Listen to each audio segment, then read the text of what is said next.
So hello everyone, this is Ajitesh from Topaz IAS and I will be your mentor, your guide in this journey of civil services preparation.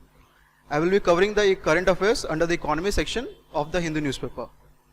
So there's an important news today, that is the free fall of rupee, this one which you can see in the screen right now, the free fall of rupee.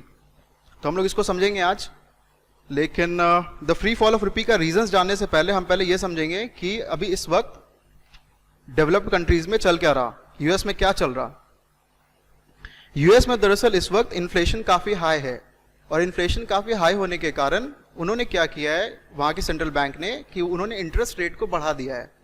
अब interest rate बढ़ जाने के कारण क्या होगा कि वहां की बोरिंग कॉस्ट भी बढ़ जाएगी, तो लोग क्या करेंगे, कम खर्च करेंगे और कम खर्च करने की वजह से उनका इन्फ्लेशन अंडर कंट्रोल आ जाएगा।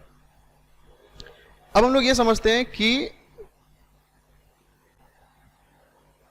ये जो उनका इंटरेस्ट रेट है, इसका हमारे इकोनॉमी के साथ, हमारे रुपये के साथ क्या कनेक्शन है। अब देखिए, हम लोग इन्वेस्टमेंट चाहते हैं वर्ल्ड से हमें इन्वेस्टमेंट मिलती है, यूएस से भी मिलती है। तो जो ये इन्वेस्टमेंट आती है वो एक्सचेंज वैल्यू पे आती है, वो डॉलर इन्वेस्ट करते हैं रुपये के वैल्यू पे, ठीक है, with respect to rupees value. अब जब इंटरेस्ट रेट वहां पे बढ़ गया तो वहां के इन्वेस्टर्स ने ये सोचा कि क्यों ना हम जब यहाँ पे अच्छा रिटर्न मिल रहा है, अच्छा इंटरेस्ट मिल रहा है, तो क्यों ना वहां से पैसे को विड्रॉ कर करके इंडिया से क्यों ना वो यूएस में उसको डिपॉजिट करें। तो इस कारण से वो लोग मनी को विड्रॉ कर लेते हैं। मनी जब डॉलर यहाँ के इकोनॉमी से चली जाती है तो यहाँ पे रुपी ज्यादा हो जाती है और रुपी ज्यादा होने के कारण उसकी वैल्यू डिक्रीज हो जाती है, डेप्रिसिएट कर जाती है। अब ऐसा क्यों होता है, हम लोग नॉर्मल लाइफ में भी ये देखते हैं कि जब हमारे पास कोई चीज ज्यादा हो जाती है तो उसकी वैल्यू गिर जाती है। सेम होता है इकोनॉमी में कि जब हमारी इकोनॉमी में डॉलर कम हो जाते हैं, रुपी ज्यादा हो जाती है, तो रुपी की वैल्यू गिर जाती है, डेप्रिशिएट कर जाती है। तो ये तो था पहला रीजन।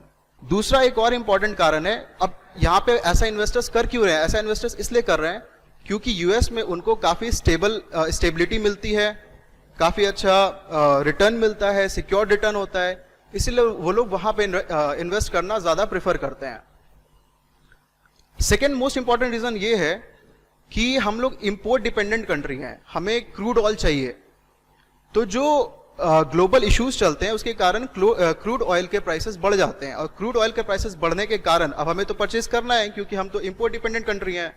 तो जब हम लोग उसको परचेज करेंगे तो डॉलर और ज्यादा बाहर जाएगी हमारे इकोनॉमी से, और डॉलर और ज्यादा बाहर जाने से ये प्रॉब्लम और वर्स करेगी और ज्यादा खराब होगी। अब हम लोग ये समझते हैं कि रुपी जब डेप्रिशिएट करती है तो इसका क्या एडवांटेज और डिसएडवांटेज है। इसके कुछ फायदे भी हैं, सिर्फ नुकसान नहीं है। फायदा ये है कि हमारा जो एक्सपोर्ट है वो बढ़ जाता है। वो एक्सपोर्ट कैसे बढ़ गया, एक्सपोर्ट इसलिए बढ़ गया क्योंकि हमारी वैल्यू, जो रुपी की वैल्यू थी वो गिर गई, जिसकी वजह से हमारे सामान सस्ते हो गए। तो जो बाहर के लोग थे, जो बाहर के इन्वेस्टर्स थे, उन्होंने ये सोचा कि क्यों ना इंडिया से सामान को खरीदा जाए, जिसकी वजह से हमारी एक्सपोर्ट बढ़ जाती है। तो ये तो एक फायदा होता है हमें।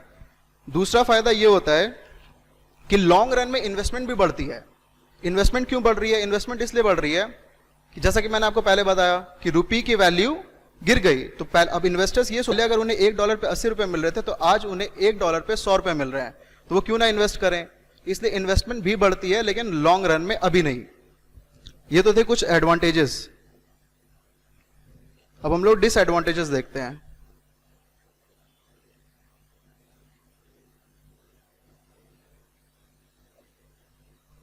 डिसएडवांटेजेस में सबसे पहला जो आता है वो ये कि हमारा जो इंपोर्ट बिल है वो बढ़ जाता है,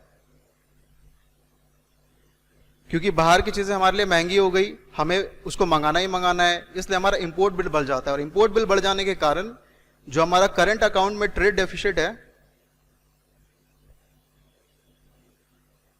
वो भी बढ़ जाता है। तो ये तो सबसे पहला जो हमें डिसएडवांटेज है वो हो रहा है। दूसरा डिसएडवांटेज ये है हमें कि रुपी ज्यादा होने के कारण हमारे इकोनॉमी में इन्फ्लेशन भी बढ़ जाती है। अब इन्फ्लेशन बढ़ गई और हम लोग इंपोर्ट डिपेंडेंट कंट्री हैं, चीजें मंगानी है, तो उस कारण से क्या होता है कि ये जो इशू है इंपोर्ट बिल का, ये एग्रावेट कर जाता है।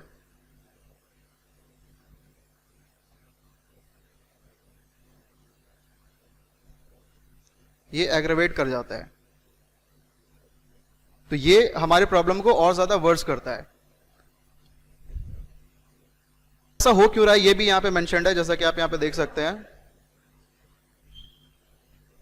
ये यहां पे US federal reserves raises rates to tackle historically high inflation in the country. क्योंकि वहां पे इन्फ्लेशन इतनी हाई है, उसको टैकल करने के लिए उन्होंने इंटरेस्ट रेट को बढ़ाया है। देखिए कितना हाई है,